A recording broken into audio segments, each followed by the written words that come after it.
Fala galera, tudo bem? Eu sou o pastor Giovanni e tenho uma palavra de Deus para o seu coração. E hoje nós vamos tratar sobre mais um tema escatológico, tema acerca do final dos tempos, a doutrina que ensina acerca das profecias, dos eventos que ainda hão de acontecer. E antes de nós começarmos esse assunto tão especial, siga aqui o nosso canal, não esqueça de dar um joinha, fazer seu comentário no final. E as nossas redes sociais estão aqui no link do YouTube também. Continue conosco. Nosso tema hoje é a purificação da criação e o julgamento dos pecadores. A purificação da criação, como é que isso vai se efetivar? Futuramente ainda, não está acontecendo agora, mas no futuro há de acontecer, no final do milênio. E também o julgamento dos iníquos, dos pecadores, daqueles que não levaram Deus a sério. Por isso, meu irmão, coloque em ordem a tua vida, a tua casa. Jesus está voltando e ele voltará para julgar aqueles que levaram ele a sério ou aqueles que não levaram ele a sério, ou seja, não se arrependeram, viveram uma vida de iniquidade, pecado, sujeira, imundícia. Então tome cuidado, Jesus está voltando. Então vamos lá falar sobre a purificação da criação. Nosso último vídeo nós falamos um pouquinho sobre isso, nós falamos sobre a profundidade da corrupção humana, que nós vimos ali quando Satanás engana as pessoas no final do milênio, e nós vimos ali que Deus é justo quando julga o pecado e o julgamento se faz na forma da morte física, no milênio ali, por meio do derramamento do fogo sobre todos os rebeldes, liderados por Satanás no final do milênio, é o que diz Apocalipse 20, versículo 9. Então nós vimos também que Deus retira toda a incredulidade do reino teocrático, do reino milenial, e funde o reino eterno de Cristo na descida da Nova Jerusalém. Nós vemos essa união do reino teocrático de Cristo com o reino eterno de Deus. E aí vem um outro destaque que nós queremos fazer, vamos iniciar agora, que é a purificação da criação. O que nós queremos dizer com isso sobre a purificação da criação? O que nós queremos dizer é que por causa do pecado de Adão, lá no Jardim do Éden, em Gênesis 3, Deus colocou então uma maldição sobre a terra. A Bíblia é bem clara sobre isso. Quando Deus disse o seguinte: maldita é a terra por tua causa, no caso aqui Adão, em fadigas obterás dela o sustento durante os dias de tua vida. E ela, ou seja, a terra, produzirá também cardos e abrolhos. É o que diz Gênesis 3, 17 a 18. Então, pensando um pouquinho no que diz a Bíblia, torna-se necessário, profeticamente, retirar o último vestígio dessa maldição da terra antes da manifestação do reino eterno do nosso Senhor Deus Todo-Poderoso. E esse acontecimento é descrito lá em 2 Pedro. A Bíblia diz que virá, entretanto, como um ladrão, o Senhor, o dia do Senhor, no qual os céus passarão com estrepitoso estrondo e os elementos se desfarão abrasados. Também a terra e as obras que nela existem serão atingidas, visto que todas essas coisas hão de ser assim desfeitas. Deveis ser tais como os que vivem em santo procedimento. Olha aí o que diz a Bíblia. Devemos ser tais como os que vivem em santo procedimento e piedade. Piedade aqui no sentido de consagração, de santificação diante do Senhor. E aí Pedro continua dizendo em 2 Pedro 3, de 10 a 13, além do santo procedimento e piedade, esperando e apressando a vinda do dia de Deus, por causa do qual os céus incendiados serão desfeitos, olha só, e os elementos abrasados se derreterão. Nós, porém, diz Pedro, segundo a sua promessa, ou seja, essa promessa do resgate, da redenção, da manifestação, segundo essa promessa, esperamos novos céus e nova terra nos quais habita a justiça. 2 Pedro 3, de 10 a 13. Então, tal passamento da terra atual é previsto em várias passagens também, como Mateus 24, 35, Hebreus 1, de 10 a 12, e Apocalipse 20, 11, capítulo 20, versículo 11, também fala sobre isso. Então, alguns acreditam que essa purificação da terra antecede o milênio, o que é um erro, né? E nós vamos explicar qual é a crença dessas pessoas. De acordo com essa teoria, que a nosso ver está equivocada, a purificação acontecerá para eles no início do milênio e eliminará toda a maldição, de modo que a produtividade será restaurada à terra durante esse período. Há vários fundamentos nos quais se apoiam essa teoria equivocada, mas que nós estamos trazendo aqui para vocês, segundo acreditam eles, né? Acredita-se que o dia do Senhor, para eles, aqui em 2 Pedro 3,10, no qual se dá esse acontecimento, é um tempo de juízo e inclui apenas o período que vai do arrebatamento até a instituição do milênio de Jesus na terra, com os julgamentos que o acompanham, obviamente. Segundo destaque é que, pelo fato de o fogo ser descrito como um meio de execução da ira divina na segunda vinda, conforme Isaías 66,15, Ezequiel 39,6, 2 Tessalonicenses 1,7 até o versículo 10, e já que essa purificação, né, é por fogo, sustentam eles que deve tratar-se do mesmo acontecimento. Terceiro destaque é que Isaías, dizem eles, Isaías 65,17, promete uma nova terra, e isso em relação ao milênio, e logo a purificação acontece após a segunda vinda de Cristo, mas antes do milênio, é o que afirma essa teoria. Nós não concordamos, mas é o que pensam alguns escatologistas, alguns eruditos, nesse sentido dessa purificação da criação. Em resposta a isso, nós podemos destacar, como demonstrado, né, anteriormente, as seguintes verdades. Em primeiro lugar, o dia do Senhor inclui todo o plano, desde o começo do período da tribulação até o novo céu e a nova terra após o milênio, é o que nós acreditamos. Além disso, o fogo pode ser um meio, sim, de visitação divina, sem necessariamente ser usado de maneira total no mesmo acontecimento. O fogo é empregado ao longo das Escrituras como um símbolo de julgamento, e já que esse acontecimento é um juízo contra uma terra amaldiçoada, é cabível, né, é compreensível considerar que a purificação pelo fogo ocorra quando a terra tiver afastado de si todo vestígio de maldição, ou seja, no final do milênio, após a punição, essa rebeldia final dos 1000 anos, né, na soltura ali de Satanás, enganando uma multidão. Terceiro destaque que nós trazemos é que, mais uma vez, já que a terra milenar se funde com o novo céu e a nova terra, no fim da era milenar, ou seja, dos 1000 anos proféticos de Cristo reinando na terra, Isaías pode estar descrevendo a cena milenar à luz da sua habitação eterna, ou seja, dos novos céus e da nova terra, sem afirmar que os novos céus e a nova terra serão cumpridos no começo do milênio, apesar de prelibados a partir desse ponto. Então devemos observar, amados, que Pedro não declara que o dia do Senhor começa com a dissolução da terra atual, mas o termo aqui é no dia do Senhor, essa dissolução acontecerá.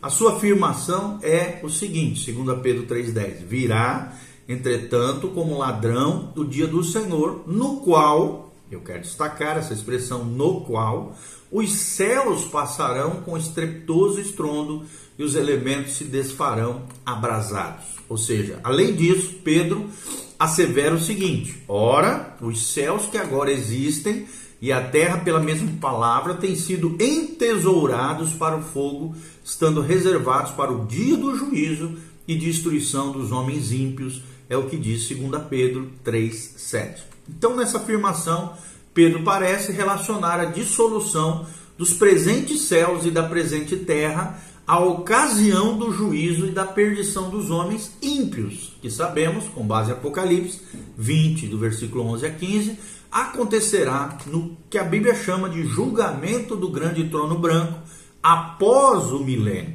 Inclusive, quero te convidar, nós temos um vídeo só sobre esse assunto, o julgamento do grande trono branco, um vídeo escatológico que você pode assistir, tá bom? Então, se alguém alegar que isso não pode referir-se à mesma ocasião, já que o apóstolo João diz, de cuja presença fugiram a terra e o céu, em Apocalipse 20:11, e Pedro diz, entesourados para o fogo, estando reservados para o dia do juízo, 2 Pedro 3,7, é suficiente então dizer que a afirmação de João ressalta o fato de que o antigo céu e a antiga terra passaram sem indicar o meio pelo qual isso se realiza, enquanto Pedro aponta então o meio pelo qual a dissolução acontece. Então não há contradição aqui.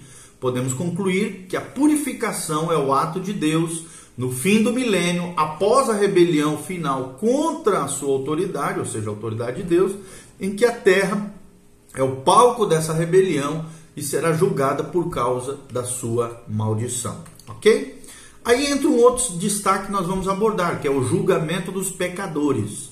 Após tudo isso, né? Então, diante do grande trono branco, aparecem lá em Apocalipse 20:12, todos os mortos, os que foram ressuscitados para a vida, foram retirados do túmulo 1000 anos antes, né? Que é a primeira ressurreição, a ressurreição da vida, conforme Apocalipse 20, de 3-6. Os ressuscitados aqui, no final do milênio, no final da punição dessa rebelião satânica, são os que serão julgados para receber o que a Bíblia chama de segunda morte, entre aspas. É o conceito bíblico de segunda morte de Apocalipse 20:14. Isto é, a separação eterna do reino de Deus, conforme nos ensina as Sagradas Escrituras. E esse é um ato final no plano realizado, conforme diz 1 Coríntios 15:28, para que Deus seja tudo em todos. Então, já que esse plano foi desenvolvido anteriormente, não é necessário, né, repeti-lo aqui. Nós não vamos repetir, porque já falamos em vídeos anteriores. Mas Kelly, né, um teólogo, escatologista, ele traz um resumo daquilo que nós estamos falando. A Bíblia Sagrada nos ensina as seguintes coisas, né? Os mortos serão julgados, mas não com base no livro da vida, que não tem nada a ver com esse julgamento. E os mortos foram julgados segundo as suas obras, conforme o que se achava escrito nos livros, é o que diz a Escritura. Então, por que o livro da vida é mencionado aqui em Apocalipse 20? A resposta é não porque alguns dos nomes estejam nele escritos, mas para provar que eles não estão no livro da vida. O livro da vida confirmará o que se conclui dos livros, que são os livros das obras, né? Se os livros proclamam as más obras dos mortos que se apresentam diante do trono, o livro da vida não oferece nenhuma defesa no registro da graça de Deus. As Escrituras aqui não registram nenhum nome sequer entre os julgados. Havia o triste registro dos pecadores inegáveis de um lado, e não havia o registro do nome do outro lado. Logo, se os livros, ou apenas um livro, forem examinados, tudo conspira para declarar a justiça solene, mas muito eficaz, da sentença definitiva e irrevogável de Deus.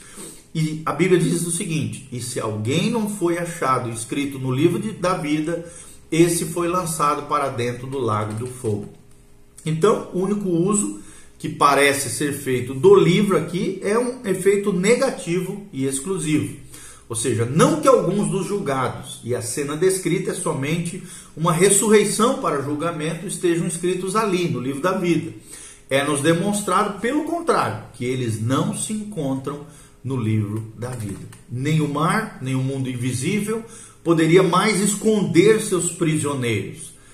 Porque a Bíblia diz: deu o mar os mortos que nele estavam, a morte e o além entregaram os mortos que neles havia, e foram julgados um por um, segundo as suas obras. Então, novamente, nós vemos aqui que o apóstolo João não nos diz que a morte e o além chegam ao fim, personificados como inimigos de Deus. Então, a morte e o inferno foram lançados para dentro do lago de fogo, né, diz a Bíblia. E esta é a segunda morte, o lago que arde com fogo e enxofre. Assim, nós podemos concluir que tudo que diz respeito ao trato do Senhor com o corpo e com a alma, e tudo que está relacionado a ambos, a raça estará então no estado ressurreto, tanto para o bem quanto para o mal, e assim deve permanecer para sempre. A morte e o além, que por tanto tempo foram carrascos no mundo em que reinava o pecado, eles mesmos desaparecem, onde todos os vestígios de pecado são enviados para sempre no inferno, né, no lago que arde com fogo e enxofre. Deus será tudo em todos, conforme a obra de William Kelly, The Revelation Expounded, ou o Apocalipse exposto, tá bom? Então, pensando um pouquinho que fala William Kelly e todas essas menções de Apocalipse 20, né, nós vemos que o propósito de Deus nos julgamentos anteriores ao milênio era ajuntar do seu reino terreno aqui todos os escândalos e os que praticam a iniquidade e lançá-los na fornalha acesa, onde ali haverá, conforme diz a Bíblia, choro e ranger de dentes. Você pode ler isso em Mateus 13, 41 e 42. Ou seja, será um lugar de tormentos eternos, um lugar terrível, né? É o que nós vemos em Mateus 13, 41.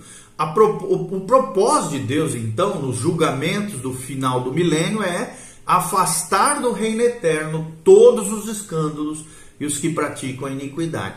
Então, por meio desse julgamento, a soberania absoluta de Deus terá sido, então, manifesta ao final. Qual é o destino dos perdidos? É uma outra pergunta que surge e nós queremos tratar aqui. Destino dos perdidos é um lugar no lago do fogo, né, que arde com fogo e enxofre.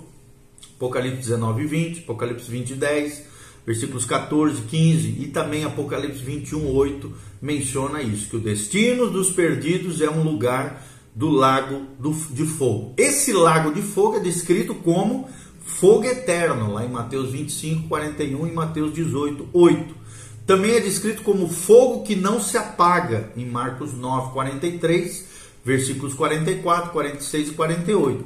Sublinhando aqui o caráter eterno da retribuição dos perdidos. E a esse respeito, um outro teólogo, Schaeffer, ele menciona o seguinte: ao tentar escrever uma declaração abrangente da doutrina mais solene da Bíblia, o termo retribuição é escolhido para substituir a palavra mais familiar, que seria punição, já que esta implica disciplina e correção, ideia totalmente aqui ausente da verdade que sela o trato final com os que estão eternamente perdidos. Reconhece-se que, no seu significado primitivo e amplo, o termo retribuir, recompensar, era usado para alguma recompensa, boa ou má, conforme diz a Bíblia. A palavra é usada sob a doutrina do inferno apenas quando se faz referência à perdição eterna dos iníquos ou dos perdidos, é o que fala Schaeffer na sua obra Theologic Systematic Theology, ou seja, Teologia Sistemática de Schaeffer, no volume número 4. Então, com respeito à retribuição, né, pensando um pouquinho no que diz Schaeffer aqui, com respeito à retribuição dos perdidos, é importante observarmos que o lago de fogo é um lugar e não um estado, apesar de o conceito também envolver um estado, tá? Como o céu é um lugar e não um mero estado mental, da mesma forma, os réprobos, os rebeldes, também vão para um lugar. Essa verdade é indicada pelas palavras Hades, né? H-A-D-E-S, do grego original, de Mateus 11, 23, Lucas 10, 15, Apocalipse 1, 18, Apocalipse 20, 13, e também a palavra Egehenna, E-G-E-H-E-N-N-A, Mateus 5, 22, Mateus 10, 28, Tiago 3, 6, fala sobre esse lugar de tormento, também em Lucas 16, 28. Então, o fato de essa ser uma condição de miséria indescritível é indicado pelos termos figurados usados para relatar o seu sofrimento. Fogo eterno é o termo, onde não lhes morre o verme nem o fogo se apaga, de Marcos 9, 44. Também é chamado como lago que arde com fogo e enxofre, em Apocalipse 21, 8. Também é chamado de poço do abismo, em Apocalipse 9, 2. Fora nas trevas, um lugar de choro e ranger de dentes, Mateus 8, 12. Também é chamado de fogo inextinguível, em Lucas 3, 17. Fornalha acesa, Mateus 13, 42. Negridão das trevas, em Judas 13. E a fumaça do seu tormento sobe pelos séculos dos séculos e não tem descanso algum, nem de dia nem de noite, em Apocalipse 14, 11. Nesses casos, uma metáfora não é uma desculpa para modificar o pensamento que ela descreve, né, que ela expressa. E devemos sim, como estudiosos da Bíblia, reconhecer que essa metáfora, esse simbolismo bíblico, né, nessas passagens, é uma frágil tentativa de declarar em linguagem o que está além do poder humano de descrição de palavras, né? É o que Paulo chama de palavras inefáveis, né? E é bom observar também que quase todas essas expressões saem dos lábios de Jesus. Então, temos que levar a sério isso. Ele sozinho revelou quase tudo o que se sabe sobre esse lugar de retribuição, o lago de fogo. É como se nenhum autor humano fosse confiável para pronunciar tudo sobre essa terrível verdade. Mas Jesus, sim, tem essa autoridade. O primeiro destaque que nós trazemos aqui é 4 diferentes palavras são usadas nas Escrituras, em referência ao lugar dos mortos, até o tempo da ressurreição. Em nenhum caso elas descrevem o estado eterno, mas sim um lugar temporário no qual os mortos aguardam a ressurreição. É como os mortos sem Cristo estão agora. A primeira palavra é Sheol, usada lá no Antigo Testamento 65 vezes, é traduzida em muitas versões, né, no português por inferno 31 vezes, outras vezes é traduzido como sepultura, também 31 vezes, e 3 vezes com a palavra abismo. Essa também, Sheol, era a palavra do Antigo Testamento usada em referência à morada dos mortos, e era apresentada não só como um estado de existência, mas como um lugar de existência consciente, conforme Deuteronômio 18:11, 1 Samuel 28:11-15 e Isaías 14:9. Deus era soberano sobre esse lugar, Deuteronômio 32:22, Jó 26:6. E ele era visto, esse lugar, né, como temporário, e os justos antecipavam a ressurreição, saindo dele para o reino milenar, conforme Jó 14:13, Jó 19:25, Salmo 16, de 9 a 11, Salmo 49:15, Salmo 73:26 e Salmo 17:15. Então, sobre a palavra Sheol, né, é visto várias coisas relacionadas a isso. Com certeza seria difícil, né, para o leitor do português, nosso idioma, perceber esse último sentido do termo inferno. O estudioso da Bíblia descobrirá que a sepultura, entendida tanto literal como figurada, cumprirá todas as exigências do termo hebraico Sheol.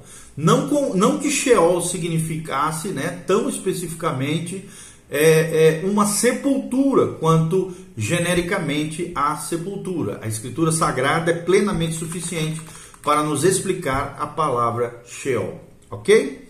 Então, no vídeo seguinte, nós vamos continuar esclarecendo um pouquinho mais sobre essas palavras no original, a palavra Sheol, a palavra Hades e Gema, e assim vai, e por diante. Continue conosco, Deus te abençoe, em nome de Jesus. Amém. Amém.